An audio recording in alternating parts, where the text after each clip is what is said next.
Fala galera, tudo bem com vocês? Na aula de hoje nós vamos falar sobre a independência do Haiti. Mas antes disso, eu quero pedir para vocês se inscreverem no nosso canal, darem like no vídeo e ativarem o sininho. E agora, bora para a aula! Você sabia que o Haiti, que hoje é um dos países mais pobres do mundo, já foi protagonista de movimentos pioneiros na história do Ocidente? Vou explicar para vocês rapidinho. Lá ocorreu a única rebelião organizada por escravos africanos na América. E essa rebelião resultou no fim da escravidão e também no primeiro país fundado por negros fora da África. Para começar, o Haiti ele era colonizado pela Espanha. Os espanhóis, quando chegaram no território haitiano, chegaram na Ilha Hispaniola, onde hoje é o Haiti e a República Dominicana, em 1492. Apesar da Espanha ter chegado primeiro à Ilha Hispaniola, o interesse dela era colonizar a parte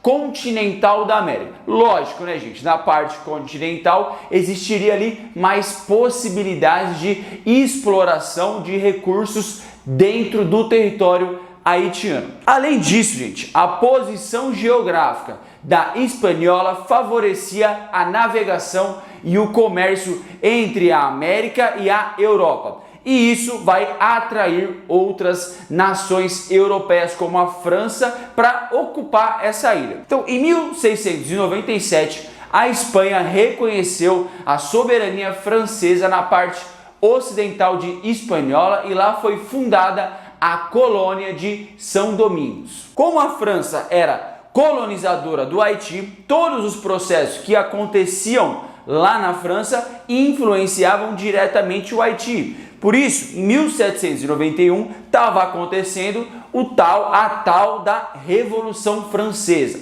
Então, durante a Revolução Francesa, gente, aconteceu uma Assembleia Constituinte do país que aprovou a igualdade de direitos para toda a população de São Domingos. Porém, essa Assembleia decidiu manter a escravidão em São Domingos. Neste mesmo ano, gente, por causa das péssimas condições de vida que a população de São Domingos vivia, os escravos africanos do norte da colônia, justamente a colônia da França, iniciaram uma rebelião.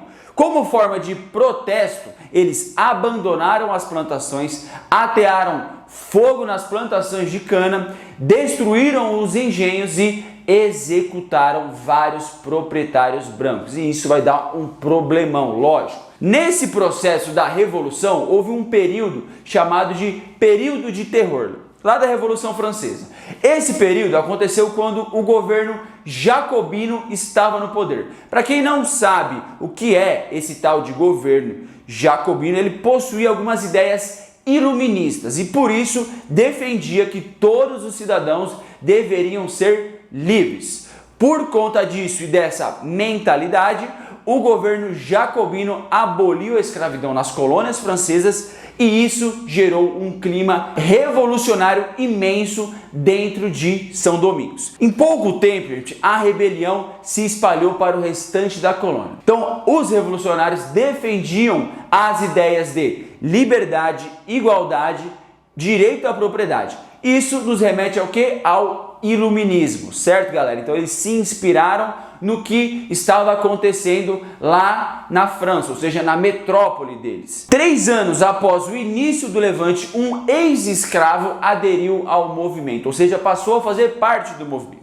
O nome dele era François Dominique Toussaint Louverture. Meu francês é top, gente, vem comigo. Esse homem liderou a revolta dos escravos africanos e organizou um exército disciplinadíssimo com várias pessoas. O que mudou nesse cenário foi a decisão de Napoleão Bonaparte para conter a revolta e restabelecer a escravidão.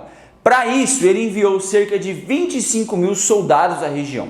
Então, após diversos conflitos, Toussaint, o líder, foi capturado e levado para a França. Lá, o maior líder da Revolução do Haiti morreu na prisão em abril de 1803. Porém, presta atenção, apesar da morte do maior líder da Revolução, a resistência na ilha, lá no Haiti, continuou. É importante a gente observar nesse processo também a contradição, a hipocrisia em que Napoleão Bonaparte se inseriu dentro deste processo. Lá na França, o Napoleão defendia a liberdade, a igualdade de direito para todos. Porém, no Haiti, ele negou isso para milhares de habitantes. Fica claro que o povo que morava na colônia não era considerado cidadão, pessoas mesmo, para Napoleão Bonaparte e para grande parte da população francesa. Agora, liderados pelo escravo Jean-Jacques Dessalines, os escravos prosseguiram os combates e conseguiram expulsar o exército francês da região. Então, em 31 de dezembro de 1803, a Declaração de Independência do novo país foi aprovada e a colônia de São Domingos foi proclamada independente, certo? Recebendo o nome aí do que a gente conhece hoje como Haiti. Então, a colônia de São Domingos virou Haiti e é independente. Agora nós vamos falar de como o Haiti seguiu sua história depois da Revolução. Como o Haiti virou um país independente, agora o foco econômico dele deixou de ser o abastecimento externo lá da metrópole para se aproximar da economia de subsistência, de desenvolvimento do seu território. Apesar disso, gente, a nova realidade do país não garantiu nenhum tipo de estabilidade econômica. Mas, gente, existe aí um motivo muito evidente para isso acontecer. Quando o Haiti se tornou independente, a França precisava reconhecer a independência do país para que o Haiti tivesse credibilidade perante aos outros países do mundo. Por conta disso, o Haiti assumiu uma dívida indenizatória que custou a sua dependência econômica. Então, para o Haiti ser reconhecido como independente, ele teve que pagar um dinheiro à França, e esse dinheiro era um valor extremamente alto para a época. Então, o governo haitiano simplesmente foi obrigado a se endividar para conseguir a sua independência. Dito isso, gente, eu vou falar agora para vocês como era o plano político do Haiti na época. Então, os mulatos, que era a mistura de negros com brancos, estavam fortalecidos economicamente e assumiram o controle do país e delegaram aos negros os trabalhos na lavoura, o que logicamente aumentou a tensão e o ressentimento entre os dois grupos. Então existia uma rivalidade. Por conta dessa rivalidade entre os dois grupos, a história do Haiti foi marcada por disputas internas,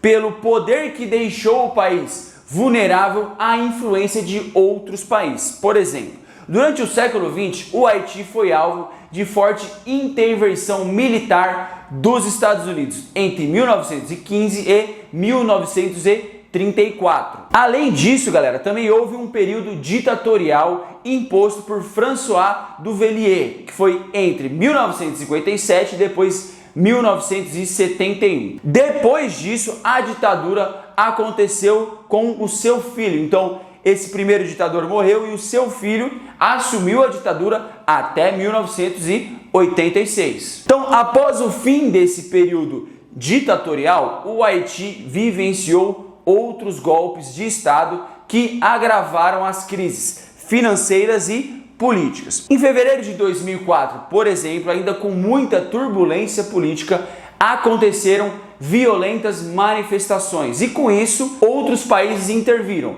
principalmente Estados Unidos e a França. Então isso acabou fazendo com que o presidente daquela época do Haiti, o Jean-Bertrand Aristide, fosse exilado do país. Nos dias de hoje, gente, a população do Haiti sofre com a pobreza, com a precariedade da saúde, da segurança e da educação. O Haiti sim conseguiu a sua revolução pelos escravos, pelos negros. Os negros fundaram um novo país dentro da América, porém, quando o Haiti conseguiu a independência, ele já saiu da independência devendo, ou seja, ele saiu na mão da França. Então o Haiti ele vai nascer desse processo revolucionário, mas o seu desenvolvimento sempre vai estar atrelado à dependência ou à interferência de outros interesses de outros países.